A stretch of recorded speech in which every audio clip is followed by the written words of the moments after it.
한 절인데 우리 다 같이 한 목소리로 함께 봉독하시겠습니다. 다 같이 보십니다. 하나님의 말씀이 점점 왕성하여 예루살렘에 있는 제자의 수가 더 심히 많아지고 허다한 제사장의 무리도 이 도에 복종하니라. 아멘. 흔히들 인생을 연극에 비유하곤 합니다. 연극이 여러 개의 막과 장으로 나뉘어져 있듯이 우리의 삶도 그렇습니다. 한 스테이지를 끝나고 그리고 다음 스테이지로 넘어갈 때마다 새로운 세계가 열리는 것을 우리가 봅니다. 인생의 제1막은 가정에서 시작하죠. 엄마 아빠의 정성스러운 돌봄으로 태어나고 젖을 먹고 기저귀를 떼고 걸음마를 하고 말을 배웁니다. 청소년기가 되면 인생 제2막으로 돌입합니다. 친구가 무엇인지를 알게 되어요. 때로 청소년들이 대화로, 전화로 서로 대화를 하고 요새는 카톡으로 밤새도록 친구들하고 문자질 하는 것을 봅니다. 그러면 무슨 할 말이 그렇게 많으냐, 내용 봐도 별것도 없어요. 야단을 치는데 돌이켜보면 우리도 어렸을 때 그렇게 하지 않았습니까? 가랑잎 굴러가는 것만 보아도 우스워서 견딜 수가 없고, 또 친구들과 다투고 나면 세상을 다 잃은 것처럼 힘들지요. 이전에 엄마 아빠 없으면 못 산다 이렇게 생각했는데 이제는 부모는 다 뒷전이고 저희들끼리 무슨 비밀이 많은지 부모가 말하는 것은 귓등으로 듣고 자기들끼리 약속한 것을 소중하게 여깁니다. 고등학생 때는 대학교에 들어가는 것이 인생 최대의 목표죠. 청소년기를 다 보낼 뿐만 아니라 아이뿐 아니라 엄마도 그 인생의 목적이 아이 대학 보내는 것처럼 느껴질 때가 있습니다. 드디어 인생 제3막 대학에 입학을 합니다. 대학에 입학하면 인생의 모든 목적이 다 달성되고 모든 것이 다 끝납니까? 결코 그렇지 않습니다. 대학에 들어가면서 새로운 세계가 열리는 것을 봅니다. 저도 대학에 들어갔을 때 한 달 동안은 세상을 다 얻은 것처럼 그런 느낌을 가졌어요. 하루는 따뜻한 봄날 4월 달인데 강의실을 향해서 발걸음을 옮기다가 문득 깨달음을 얻었습니다. 나와 같은 사람이 이 대학에 2만여 명이 있구나. 모두 바쁜 발걸음으로 어딘가를 향해 가고 있구나. 나는 지금 무엇을 하러 이곳에 왔는가. 그 후에 정말 흥미진진한 일들이 펼쳐졌습니다. 제가 도저히 정복할 수 없는 엄청난 학문의 세계, 세계적인 석학들을 만났고, 또 민족의 장래를 걱정하며 데모하는 친구들, 자기가 발견한 인생의 비밀을 속삭이는 친구들, 하나님으로부터 멀어지게 하는 세속적인 유혹들, 견디기 힘든 고통 속에서 끊임없이 쏟아지는 인생에 관한 질문들. 그동안에 의무적으로 성경을 읽었었는데 이제 하나님의 말씀이 정말 살아서 내게 다가오는 이런 경험을 여러 차례 했습니다. 대학에서 이렇게 많은 것을 배우면 인생이 끝나는 것일까요? 그렇지 않죠. 그 후에도 많아요. 공자님 말씀에 내가 15살에 학문의 뜻을 두었고 30에 뜻이 확고하게 세워졌고 40에는 미혹되지 않았고 50이 되어서야 비로소 지천명 하늘의 뜻이 무엇인지를 알게 되었다. 60이 되어서는 귀가 순하여져서 남의 말을 들으면 그것을 이해할 수 있게 되었고 70이 되어서 이제 무엇이든지 내 하고 싶은 대로 하여도 법도에 어그러짐이 없게 되었다. 한 70 이상은 살아야 이제 뭔가 좀 알게 되었다 이렇게 할 수 있는 것 같아요. 근데 알고 나면 그 다음에 이제 다음 단계가 뭘지 그런데요, 우리의 인생만 이렇게 여러 개의 막으로 나뉘어져 있는 것이 아니고 우리의 신앙생활도 그래요. 그리고 교회의 역사도 그와 같습니다. 한 막이 끝났다고 해서 인생 다 끝나는 거 아니죠? 한 번 은혜를 부흥해서 체험하고 나니까 모든 것을 한꺼번에 다 받는 게 아니죠. 한 스테이지가 끝나면 그 다음 단계가 우리를 기다리고 있습니다. 이것은 인생만 그런 것이 아니라 교회의 역사도 그와 비슷한 길을 밟았습니다. 오늘 우리가 읽은 사도행전 6장 7절인데 우리 같이 한번 다시 보실까요? 다 같이 봅니다. 시작.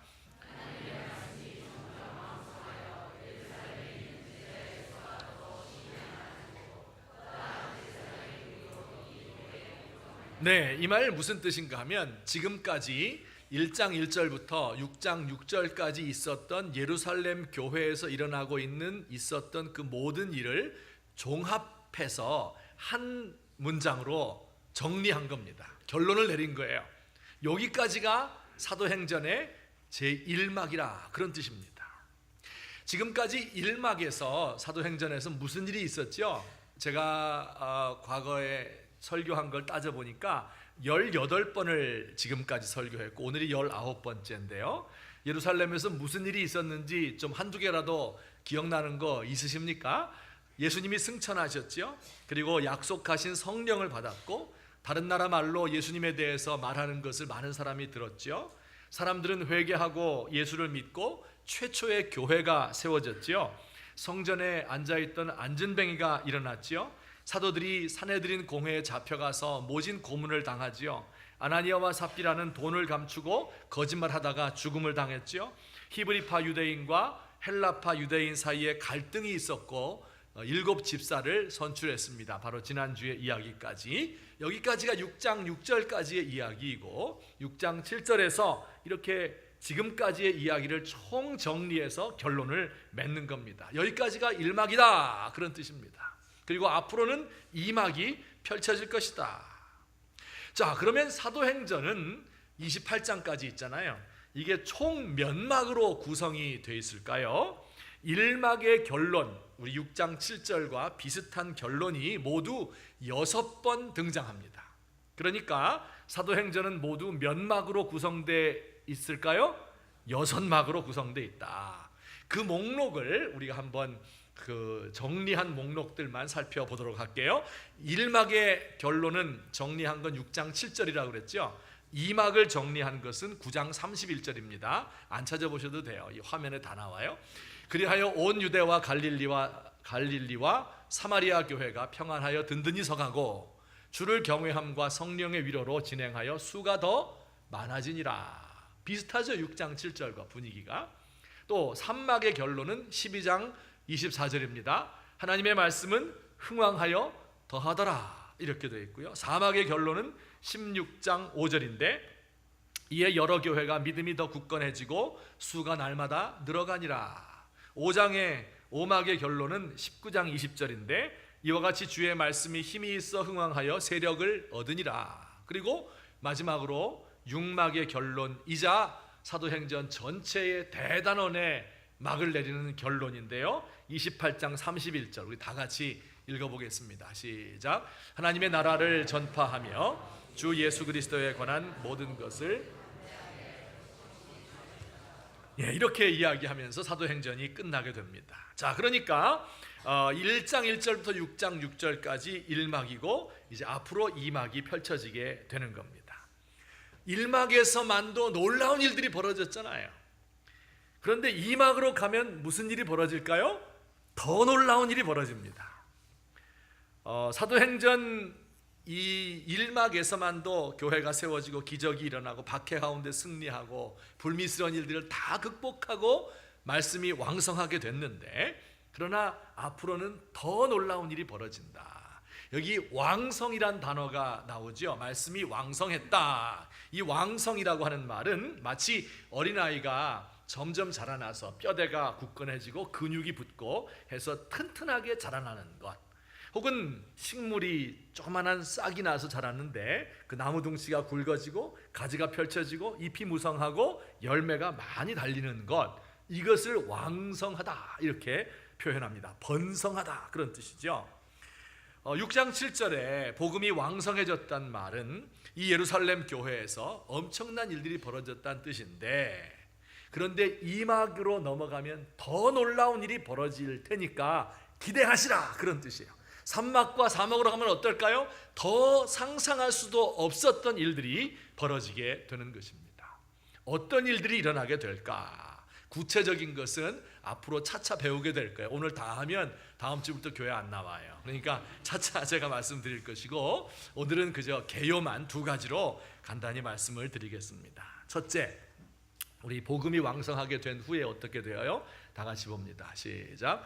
복음이 왕성하게 된 후에는 반드시 지리적인 영역의 확장이 뒤따랐다 하는 것을 우리가 읽을 수 있어요. 1장에서 예루살렘 교회에서 복음이 왕성하게 됐죠.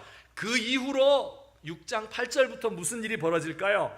그 복음은 예루살렘을 넘어서 온 유대와 사마리아로 전파된다 하는 것을 볼 수 있어요. 또 9장 31절이 이막의 끝이라고 그랬는데, 이막이 끝나면서 교회가 평안하고 든든히 서갔는데요, 그 이후에는 그 복음이 안디옥으로 전파됐어요. 또 12장 23-4절 산막이 끝난 이후에는 1차 선교 여행이 시작되어서 키프로스와 갈라디아로 복음이 전파됐고, 16장 5절 사막이 끝난 뒤에는 2차 유럽 여행과 3차 소아시아 이방 선교 여행이 있었고요. 그리고 다섯 번째 결론인 19장 20절이 지난 후에는 로마로 복음이 전파되었고, 또 마지막 28장 31절 이후에는 전 세계로 복음이 거침없이 전파될 것을 예고하고 있습니다. 이것을 지도로 살펴보면 이렇습니다. 자, 우리 요 지도 기억하시죠? 이게 지중해이고 이게 지금의 유럽 대륙이고 이게 아시아입니다. 이 밑에가 아프리카이겠죠. 처음에 복음이 시작된 곳은 어디라고요? 예루살렘 교회였다. 여기서 일막이 시작되어서 말씀이 왕성하고 흥왕하게 되었습니다. 그리고 나서 이막은 어디로 가요? 온 유대와 사마리아 지방으로 그 복음이 지리적으로 확장됩니다. 그리고 이곳에 복음이 왕성한 뒤에는 산막이 펼쳐지죠. 그건 어디로요? 안디옥으로 넘겨주세요. 안디옥으로 전파됩니다. 안디옥에서 교회가 자라나게 된 뒤에는 어디로 갈까요? 그 다음엔 1차 전도 여행을 통해서 갈라디아 지역과 키프로스로 복음이 진행됩니다. 또 이곳에서 복음이 왕성하게 된 뒤에는요, 2차 전도 여행, 3차 전도 여행을 통해서 유럽과 소아시아 지역으로, 그리고 마지막으로는 로마로 복음이 전파되죠. 그리고 28장 맨 끝에는 전 세계로 이제 복음이 전달되는 것이 기록되어 있습니다. 이런 식으로 이 화살표의 방향을 따라서 점점 더 서쪽으로 복음이 나아가면서 지리적으로 확장해 나가는데, 이것은 한 지역에서 복음이 왕성하게 되었다 하는 결론 이후에 그 다음에 2막, 3막으로 진행되어 가는 것을 볼 수가 있습니다. 자, 어때요? 얼마나 멋집니까? 얼마나 아름다운 복음의 역사입니까? 우리 교회도 이런 복음의 역사에, 이 대열에 동참했으면 좋겠지요? 아멘. 자, 방배동에서 백석대학교회가 시작되어서 왕성해졌다. 마치 아이가 자라는 것처럼 튼튼해지고, 그리고 열매를 많이 맺었다. 이제는 영역을 확장해서 주변으로 나가는 거예요. 농어촌 교회를 돕는 일에 앞장서고, 빈민들을 위하여, 다문화 가정을 위하여, 외국인 근로자들을 위하여, 중국인들을 섬기고, 몽골의 학교를 세우고, 동남아로, 아프리카로 진출하고, 마지막 땅끝 중에 땅끝이라고 할 수 있는 북한의 성도들을 섬기는 일을 감당했다. 이렇게 우리 교회의 1막이 지나고 2막이 지나고 3막이 지나가면서 지리적으로 이 복음이 확장될 수 있으면 얼마나 좋을까. 오늘 저와 여러분이 그 대열에 함께 동참하시기를 예수님의 이름으로 축원합니다. 자, 그런데 그게 그렇게 쉬운 일이 아닙니다. 여러분이 아멘은 하셨는데 생각해보면 그렇게 아멘을 쉽게 할 게 아니에요. 자, 지금 보세요. 예루살렘 교회는 어때요? 완벽한 교회예요. 예루살렘 교회는 그야말로 메시아의 통치가 임한 거예요. 하나님의 함께 하시는 증거가 매일 나타나죠. 하나님의 살아계신 말씀이 매일 증거되죠. 사람들은 마음을 열고 기쁨으로 서로 교제하지요. 가난한 사람도 없고 부자도 없고 지상 천국이, 유토피아가 예루살렘에 이루어졌던 거예요.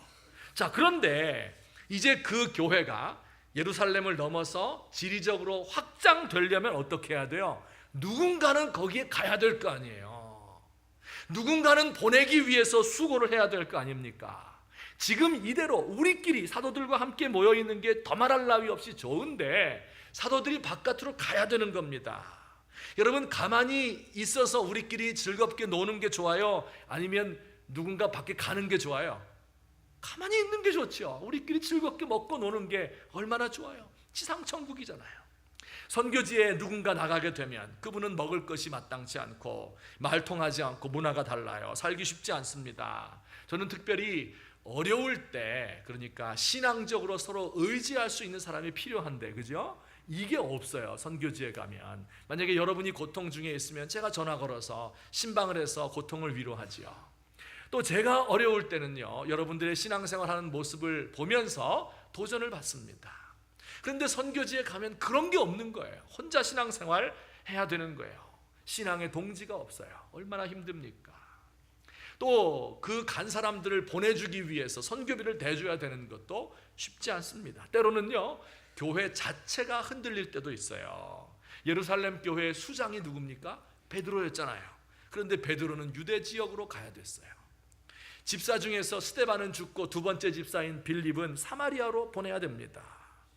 나중에 안디옥 교회가 세워지고 복음이 흥황하게 됐는데 안디옥 교회의 두 지도자인, 가장 위대한 두 지도자인 바나바와 바울을 1차 선교 여행으로 떠나 보내야 되는 겁니다. 교회 자체가 흔들릴 그럴 위험성도 있는 것이죠. 여러분, 해외에 나가는 선교사들이 밖에 나가는 것이 좋아서 역마살이 끼어서 그래서 나가는 줄 아십니까? 아니에요. 다 나가기 싫은 거예요. 다 우리 집이 제일 좋은 거예요. 그런데 성령님께서 그 마음에 감동을 주시고, 좀 더 원색적인 용어로 표현하면 복받쳐서 이걸 감당할 수가 없어서 나가는 겁니다. 선교사를 보내고 선교하는 교회가 되는 것도 그렇게 쉽고 즐거운 일이 아닙니다.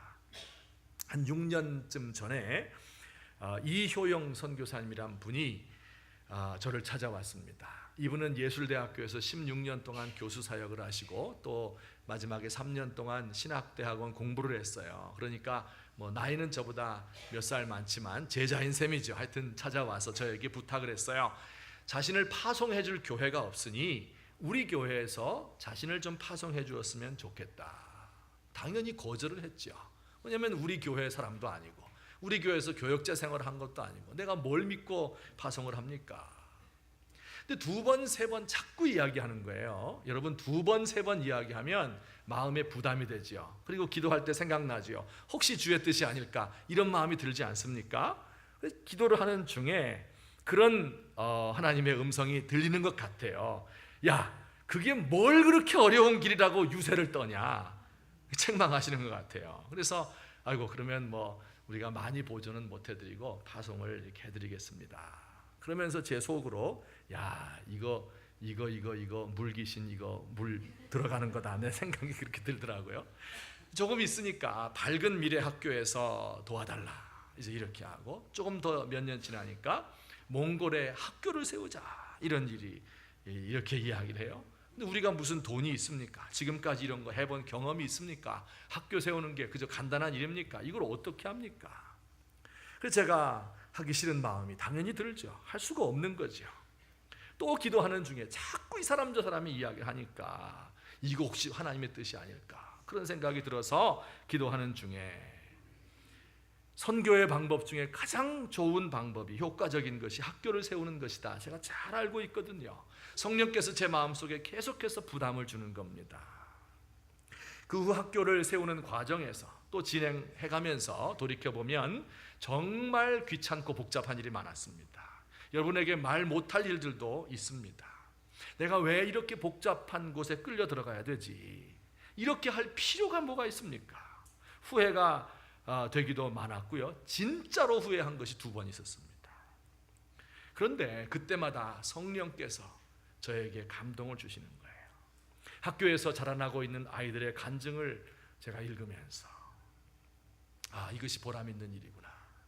고생하는 선교사님 만나고 사모님 병 들어 있는 것을 눈으로 보면서 제가 이제 그 학교에 개교한다고 그래서 갔거든요. 그런데 그 세우는 과정에서 제가 선교사님에게 막 못할 말도 많이 했어요. 메일 보내고 막 이렇게. 이 요새 말로 이걸 뭐라고 부르냐면 갑질이라고 불러요. 갑질. 내가 돈 내니까 우리가 당신이 뭘 보여줘야 되지 않느냐, 결과를 보여달라 계속 이야기하는 거예요. 이분이 답답해서 그랬는지 몰라도 학교를 개교하기 전에 일주일을 금식을 한 거예요. 그 바쁜 와중에서. 먼 곳이거든요. 차 타고 다니면서 일주일 동안 금식을 한 거예요. 그래서 제가 가서 이제 마지막에 예배를 드리고 다 끝나고 사진 촬영할 때 이제 좀 포옹해, 저 이런 거 안 좋아하는데 어쨌든 포옹해야 될 거 아니에요. 사진 찍으려면. 그래서 포옹을 하는데요.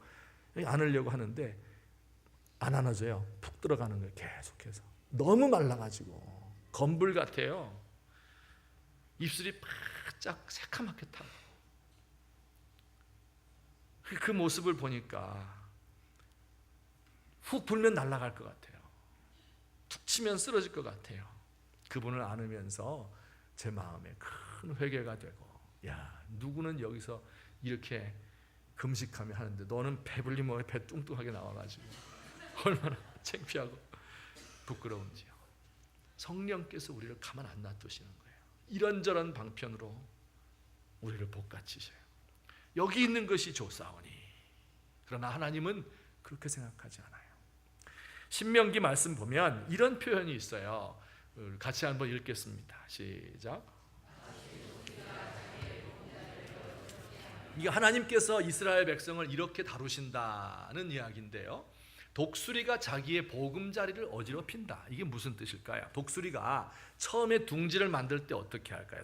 튼튼한 나무로 뼈대를 세우고 작은 나뭇가지로 그 사이를 다 메꾸겠죠.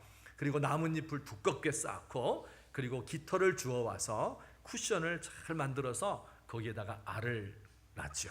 그리고 새끼를 까고 새끼가 편안하게 자랄 수 있도록 해줍니다. 하지만 일정 기간이 지나게 되면 그 있는 쿠션 깃털을 하나씩 물어서 밖으로 버리는 거예요. 그 다음에 나뭇잎을 갖다 버리는 거예요. 그 다음에 잔 나뭇가지들을 날려버리는 겁니다. 도저히 이 새끼들이 살이 배겨서 잠을 자지 못하게, 둥우리에 머물러 있는 것이 편하지 않도록 만드는 겁니다. 그리고 어느 때가 되면 새끼를 발로 차서 이 둥우리 밖으로 던져버리는 겁니다. 자, 여러분, 만약에 이 독수리 새끼가 편안한 둥지에서 깃털 속에서 갖다 주는 거 받아 먹고만 잘 자라면 왕성해진 거예요, 나름으로. 그러면 어떻게 되겠어요? 다음 단계로, 다음 스테이지로 넘어갈 수가 없는 거예요. 창공을 향해서 저 수백 미터 올라가서 독수리의 눈을 가지고, 매 눈을 가지고 세상을 내려다보고 저 먹이를 날래게 가서 채워서 잡아먹을 수 있는 이 실력을 갖추지를 못하는 겁니다. 날지 못하는 독수리로 그의 일생을 보낼 수밖에 없어요. 그래서 하나님께서 그 둥지를 어지럽히는 법입니다. 이게 하나님이 당신의 백성들을 다루시는 방법이래요. 고인 물은 썩는 법입니다. 물이 고이게 되면 썩어서 냄새가 나고 걸쭉한 녹차 라떼가 되어 아무 물고기가 살 수 없는 곳이 되고 말아요. 저는 때로 우리 조국의 교회를 지금 하나님께서 이렇게 다루시는 것이 아닌가, 그 둥우리를 어지럽히는 것이 아닌가. 여러분 보세요.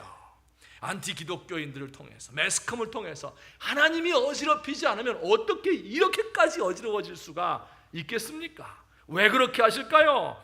전통과 인습에 얽매여 있고 안주해 있는 이런 모습을 하나님은 좋아하지 않는 거예요. 새로운 것을 향해 나아가기를 원하시는 거예요. 우리끼리 어울려 지내는 것을 좋아하고, 고통을 당하는 이웃들에게 복음 전하는 것을 두려워하고, 서울과 수도권에만 머물러 있으려 하고, 중산층에게만 전도하려 하고, 주일날 교회에 올 수 있는 사람들만 사귀고 나와 비슷한 사람들과만 교제하려고 하는 이런 마음을 하나님께서 원하지 않는 겁니다.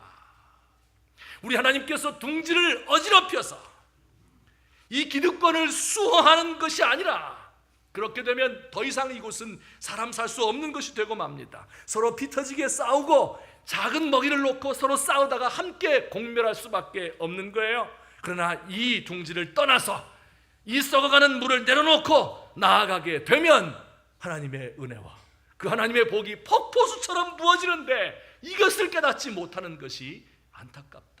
다음 단계로 나아가야 되는데, 이제 예루살렘의 복음이 왕성했으면 그 다음 스테이지로 넘어가서 다른 곳에 지리적으로 확장을 해나가기를 하나님께서 원하시는데, 그 일을 하지 않을 때는 둥지를 흐트러뜨리시는 우리 하나님이시구나. 우리 사랑하는 성도 여러분, 우리 교회는 어떻습니까? 우리 교회가 말씀이 왕성합니까? 안 합니까? 하면 아멘 하세요? 저도 그렇게 믿고 싶어요. 하나님의 말씀이 있고, 우리가 끝나면 식사도 더 맛있고, 우리끼리 교제가 있고, 얼마나 즐거운지 몰라요. 그런데 하나님은 그걸 원하는 게 아니에요. 흩어버리는 것을 원하는 거예요. 대충 남는 거 가지고 조금 보태주고 그런 거 아닙니다. 온 힘을 다해서 하는 겁니다. 교회가 꼭 무너질 것 같죠. 여러분, 예루살렘에 박해가 나서, 대박해가 나서 그 좋았던 천국이 지옥이 되어버렸어요. 사도들 외에는 다 흩어져 버렸습니다. 그러면 교회가 문을 닫았겠네요? 아니요, 확장됐습니다. 안디옥 교회 수장인 바나바와 바울이 선교지에 나가버렸어요. 교회를 팽개치고 교회 문 닫았지요? 아닙니다. 전 세계의 복음이 확장되는 역사가 일어난 것입니다.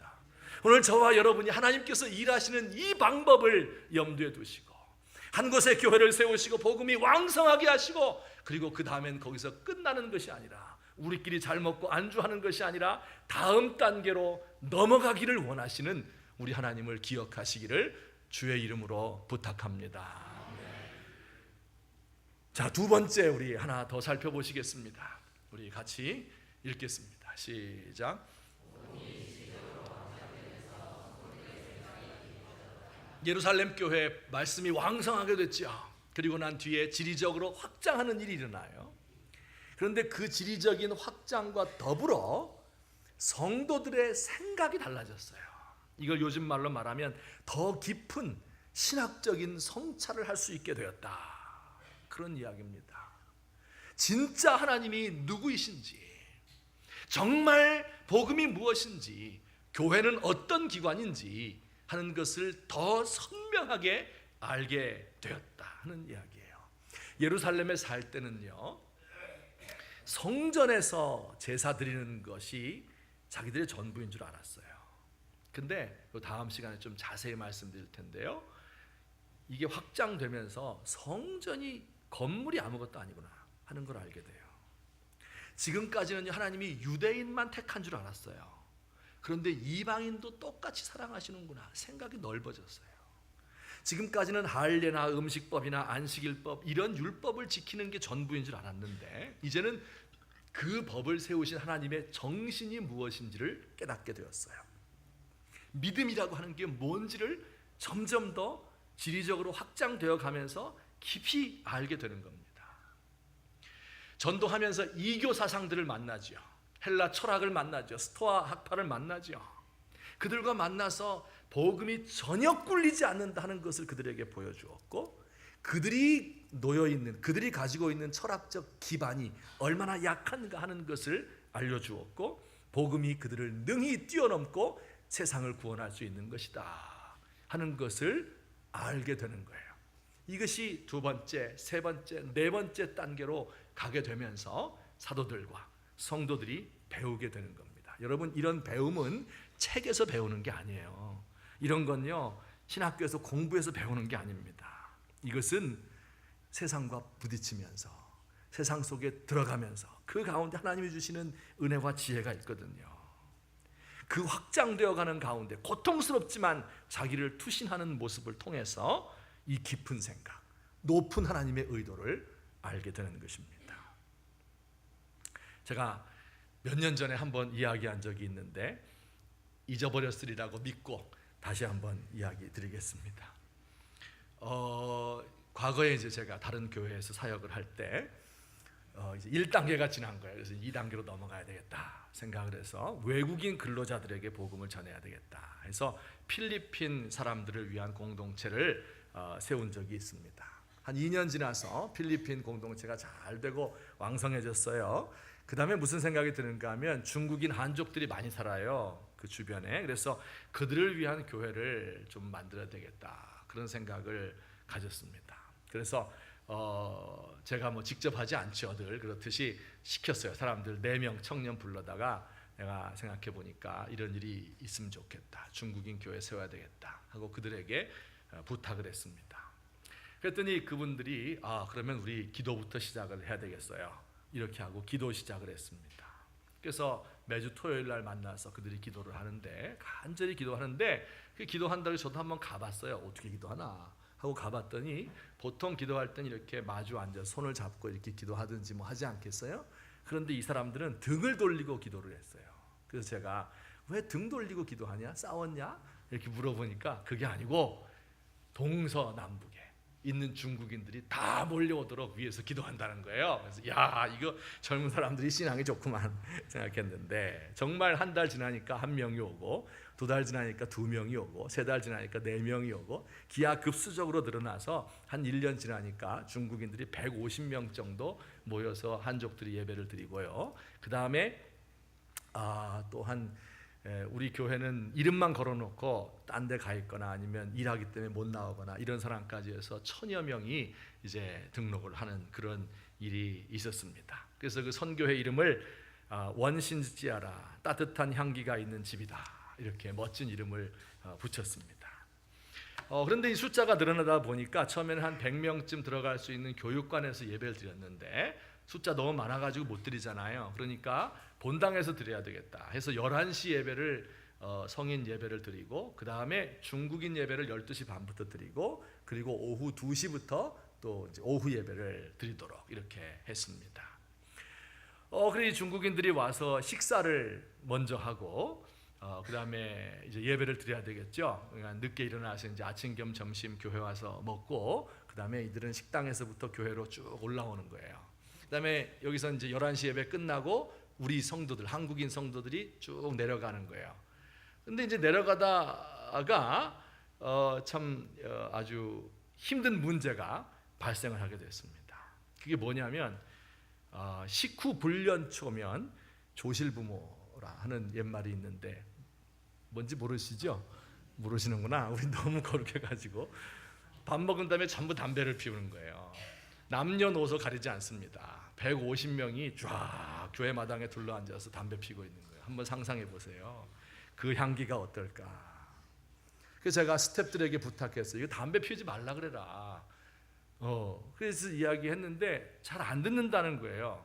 그 다음에 또 처음 온 사람들은 모르잖아요. 그러니까 또 피고, 뭐 이렇게 해서 이게 이제 교회에 문제가 됐습니다. 그 당회가 열렸는데 장로님들이 의견을 내었어요. 우리 그러지 말고 이 교회당을 그때 새로 지었거든요. 완전히 새 거 딱 지었는데 거기에 이제 담배째가 떨어지고 담배꽁초가 있고 침을 뱉고 이제 이렇게 되니까 야, 이거 안 되겠다. 그래서 교회에다가 잿더리를 놓아두자. 어떤 장로님이 이렇게 이야기를 했어요. 그랬더니 다른 장로님이 아니 무슨 교회에다가 잿더리를 놓습니까? 이게 말이 되는 겁니까? 해가지고 막 한참 하다가 결국은 이제 한쪽 구석에다가 잿더리를 놓기도 했습니다. 이제 제일 문제가 되는 게 뭐냐면, 이제 부인들이 남편을 겨우 설득하고 전도하고 해가지고 남편이 은혜 받고 그러면 이제부터 내년부터 담배 끊어야지 이렇게 하고 교회에 나왔는데 다 담배 피잖아요. 그러니까 나도 펴도 되네 이렇게 되는 거예요. 그다음에 아이들도 이제 담배 피면 옛날에 화장실을 폈잖아요. 그러면 이거를 문 확 열고 너 일로 나와 이렇게 해서 잡아냈는데, 근데 지금 누가 피는지 모르니까 화장실 문 벌컥 열 수도 없어요. 지나가는 사람이 그거 보고 야 저기 자유주의 교회인가 보다 다 그렇게 얘기를 해요. 어떤 신앙 좋은 권사님이 마당 한가운데 다리를 쩍 벌리고 앉아가지고 대성통곡을 했어요. 도대체 하나님의 교회가 거룩해야지, 거룩성을 상실한 교회가 무슨 교회냐 하면서 막 울었습니다. 이렇게 이제 몇 달이 지나간 거예요. 근데 제가 이걸 어떻게 해야 될까? 이걸 잘 모르겠어요. 그래서 막 기도만 하고 지나가는데 하루는 토요일 날이 되었는데요. 토요일 날 왜 교역자들이 모여서 쭉 회의를 하지 않습니까? 그래서 이제 10명 이렇게 전도사님, 부목사님들 다 모여가지고 회의를 하는데, 그 어떤 이제 전도사님들이 얘기를 하는 거예요. 중국인들에게 온 소포가 교역자 사무실에 산처럼 쌓여 있어서 불편하기 이를 데 없습니다. 이게 무슨 얘기냐면, 중국인들이 이제 주소지가 좀 불명한 사람들이 많아가지고 우리 교회를 주소로 써낸 거예요. 자기 집에다 편지 보낼 때. 그러니까 그분들이 이제 옷까지도 보내고 뭐 중국에서 즐겨하던 음식도 보내고 막 이럴 거 아니에요. 그런 소포들이 막 쌓여 있는데 산처럼 쌓여 있는 겁니다. 그래서 이것 때문에 너무 불편하고 또 너무 냄새도 좋지 않고 이래서 중국인 사역자에게 불평을 하면서 이것 좀 치워주세요. 이렇게 부탁을 이야기를 하는 거예요. 그래서 제가 그들이 이야기하는 소리를 이렇게 듣다가 속에서부터요 불이 올라왔어요. 불이. 제가 뭐 여러분들에게 지난 여러 해 동안 우리 교회에 있으면서 화낸 적 있어요? 저 화내는 거 본 적 있습니까? 없죠?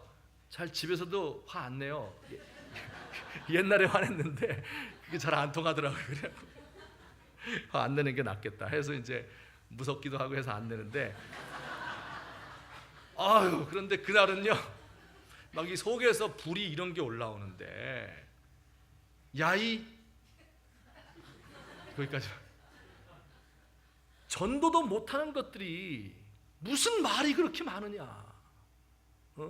이 사람들 몰려오는 건 못 보냐 지금? 하나님이 우리에게 이 기회를 주셨는데 이걸 놓치게 되면 하나님 앞에 가서 뭐라고 말할래? 짐 때문에 이게 안 된다니 말이 되는 얘기냐? 짐 다 가지고 와, 우리 집에다 갖다 놔라. 화를 내고 호통을 쳤습니다. 그리고 그냥 그날 밤에 성령이 임했어요. 잠도 잘 안 와요. 그 다음날 설교 시간이 됐는데 가서 성도들을 크게 꾸짖었습니다. 쫓겨날 각오하고. 어디 성경에 담배 끊고 교회 와라, 술 끊고 교회 와라, 그런 얘기가 성경에 어디 있습니까?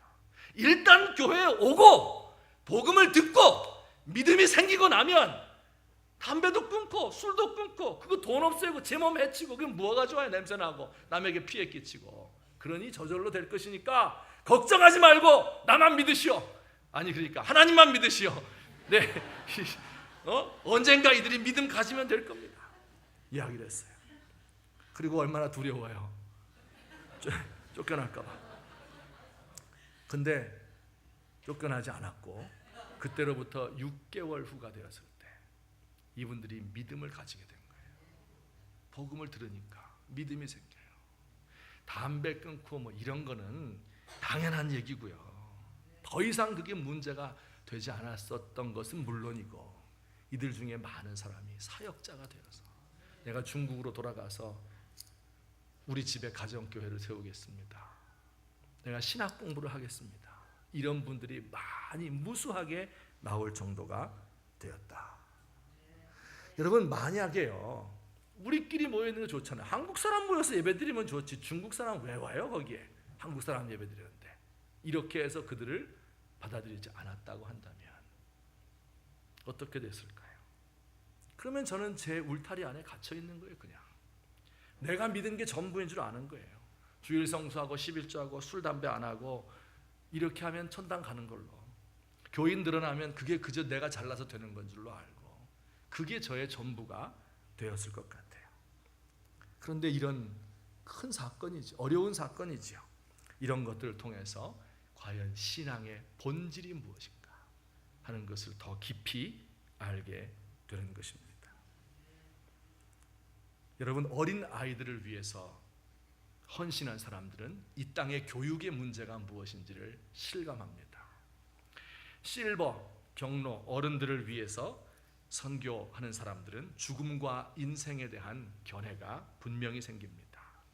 청년들을 위해서 사역하는 사람들은 우리 사회의 구조적인 문제를 늘 문제 삼습니다. 가난한 사람들, 소외당하는 사람들을 위해서 사는 사람들은 자기 자신을 돌아보고 내가 지금 있는 위치가 얼마나 축복된 것이고 동시에 얼마나 죄스러운 곳인가를 알게 되어서 주의 십자가를 더욱더 의지하게 됩니다. 한 영혼을 위해서 헌신하고 그를 위해서 전도하는 사람은요, 영혼 사랑이 무엇인지를 알고 하나님의 마음이 어떤지를 깨닫게 되는 거예요. 여러분, 이렇게 내 삶에서 하나를 포기하고 한 단계 높은 스테이지로 나가지를 않게 되면 우물한 개구리가 되는 거예요. 하나님의 사랑의 넓이가 어떠한지, 하나님의 생각의 깊이가 무엇인지 내 안에 하나님을 딱 가두어 두는 이런 사람이 되고 마는 것입니다. 결론적으로 우리의 삶을 한번 돌이켜 보았으면 좋겠습니다. 여러분들 중에서 많은 분들이 혹시 왕성하신 분들이 있습니까? 하나님을 잘 믿어서 마치 아이가 자라서 성인 되는 것처럼 힘이 넘치고 나무가 자라서 열매를 맺는 것처럼 잘 되시고 사업도 번창하고 가정이 안정되고 애들은 대학 척척 붙는 이런 분들이 계십니까? 이거 왕성하다고 하는 거, 이게 하나님의 복입니다. 자, 여러분, 이때가 인생의 다음 막이 시작될 때예요. 이게 6장 7절에서 6장 8절로 넘어가야 되는 때예요. 더 넓은 곳으로 나아가야 됩니다. 더 깊은 생각을 가지게 돼야 되는 겁니다. 여러분, 스카이 대학 들어갔다고 그걸로 평생 자랑을 삼으시렵니까? 예쁜 아내 얻었다고 해서 그게 내 인생의 모든 목적이 만족된 겁니까? 돈 벌게 되면 이것을 가지고 내가 모든 일을 다 감당한 겁니까? 아닙니다.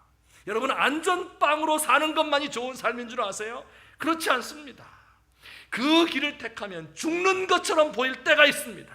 내 둥지가 어지러워지는 것 같습니다. 내 삶이 흔들리는 것 같아요. 여러분, 이것을 두려워하면 안 됩니다. 때로는 제가 생각을 해보면 하나님께서 도대체 나 잘 사는 꼴을 못 본다, 그런 생각이 들 때도 있어요. 이거 조금 안정되게 편안하게 살려가면 성령께서 막 마음을 볶아대서 막 이거 해라 저거 해라 막 이렇게 하시고, 그거 안 하려고 그러면 막 확 쳐버려가지고 망하게 만들고, 할 수 없이 또 그렇게 하게 만드시고, 잘 사는 꼴을 못 보시는구나. 왜 그러실까? 왜 그래요? 여러분, 우리만 잘 사는 것이 하나님의 마음이 아니잖아요. 우리의 이웃들도 있잖아요.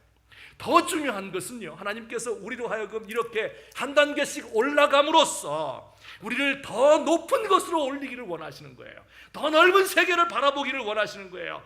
작은 파도들이 몰려올 때 이것이 두려워서 배를 띄우지 못하는 사람은 그 파도를 넘어서 망망대해가 펼쳐져 있는 것을 알지 못하는 겁니다. 더 깊은 하나님의 은혜를 체험할 수가 없는 겁니다. 주님께서 말씀하고 있어요. 지금까지 잘했다. 그런데 그것을 내려놓고 다음 단계로 가자. 나와 함께 가자. 나를 믿고 가자. 나를 믿고 내가 가진 것을 포기하고 발걸음을 한번 내디뎌 보자. 내가 어떻게 너를 인도하나 사람들이 알게 될 것이다.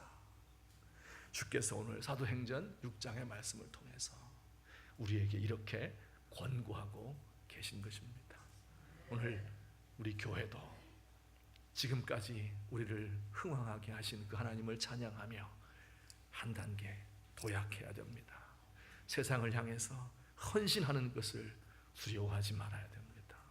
오늘 우리 조국교회도 그저 이전 투구하는 데서 벗어나서 넓고 광활한 세계로, 하나님의 은혜의 세계로 들어갈 수 있는 우리 교회가 되시기를 예수님의 이름으로 축원합니다.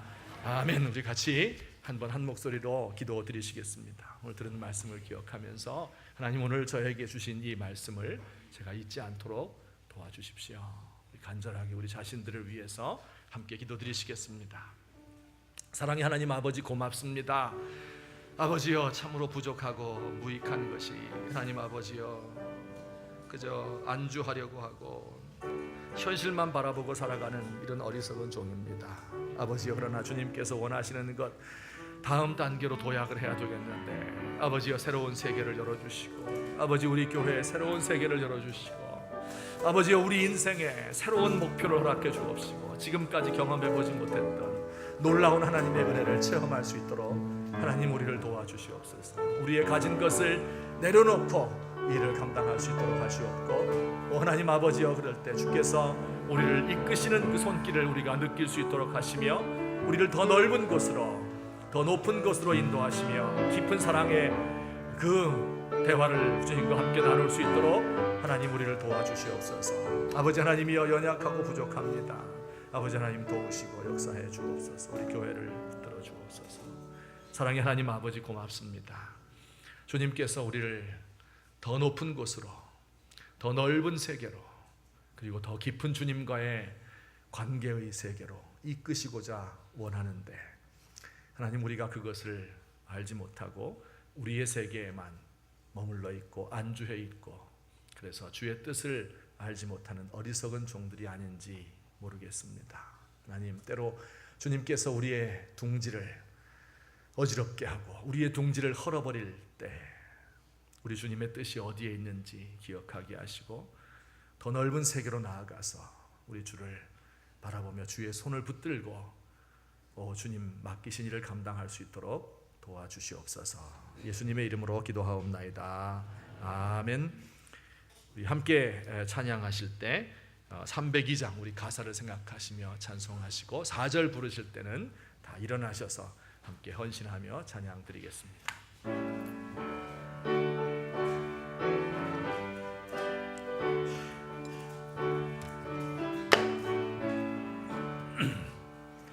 내 주 하나님, 넓고 큰 은혜는 저 큰 바다보다 깊다. 너 밧줄을 끌러 깊은 데로 저 한가운데 가보라. 언덕을 떠나서 창파에 뱉띄워 내 주 예수 은혜의 바다로 내 맘 거쳐가라. 왜 너 인생은 언제나 거기서 저 큰 바다 물결 보고 금이 모르는 깊은 바다 속을 한 번 헤아려 안 보나. 언덕을 떠나서 창파에 뱉띄워 내 주 예수 은혜의 바다로 내 맘 거쳐가라. 많은 사람이 얕은 물가에서 저 큰 바다 가려다가 살싹거리는 작은 파도 보고 마음 약하여 못 가네.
은혜의 바다로 내 맘 거쳐가라.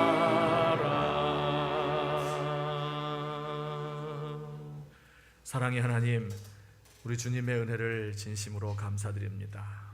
오늘도 주님의 택한 백성들이 하나님께 나와 몸과 마음을 바치고 시간과 물질을 들여서 하나님을 경배합니다. 하나님, 우리의 예배를 기쁘게 받아주시옵소서. 우리의 삶 속에 하나님의 은혜가 넘치게 하옵시되 우리의 가정과 우리의 직장과 하는 우리의 손으로 하는 모든 사업 가운데 우리의 자녀들 가운데 하나님의 은혜와 복이 넘치게 되기를 원합니다. 하나님, 우리 성도들 가운데 그 몸의 질병으로 인하여서 혹은 그 마음의 번민과 우울로 인하여서 많은 고통을 받고 있는 형제 자매들이 있습니다. 하던 일이 잘 되지 않아서 또한 인간관계가 어그러졌기 때문에 어찌할 바를 모르고 어느 길을 가야 될지 모르며 헤매는 이러한 분들도 있습니다. 때로는 죄악 가운데 빠져 있을 때도 있습니다. 하나님이여, 우리를 불쌍히 여겨주시고 우리의 마음을 위로하시며 치료의 광선을 허락해 주옵시고 하나님의 뜻을 우리 통해서 이룰 수 있는 새로운 사람들로 바꾸어 주시옵소서. 이번 한 주간 사는 동안도 우리의 삶을 주께서 지키시고 우리 민족을 주께서 불쌍히 여기시며 튼튼하게 지켜주시고 남북이 다시금 대화할 수 있는 물꼬를 하나님께서 열어주옵시며 하나님이여, 간절히 원하옵나니 우리 교회가 우리의 삶을, 우리의 이 모습을 여기에 안주하지 않도록 하옵시고 이 둥우리를 헐고 그리고 밖으로 나갈 수 있는 담대한 용기와 하나님만을 신뢰하는 믿음을 우리에게 허락하여 주옵소서. 이제는 우리 주 예수 그리스도의 은혜와 하나님 아버지의 사랑과 성령님의 교통하심이 오늘 이 시간도 우리 하나님 앞에 나와 경배하며 주의 뜻을 분별하고 돌아가는 주의 사랑하는 백성들 머리 위에 이제부터 영원토록 함께 계실지어다. 아멘.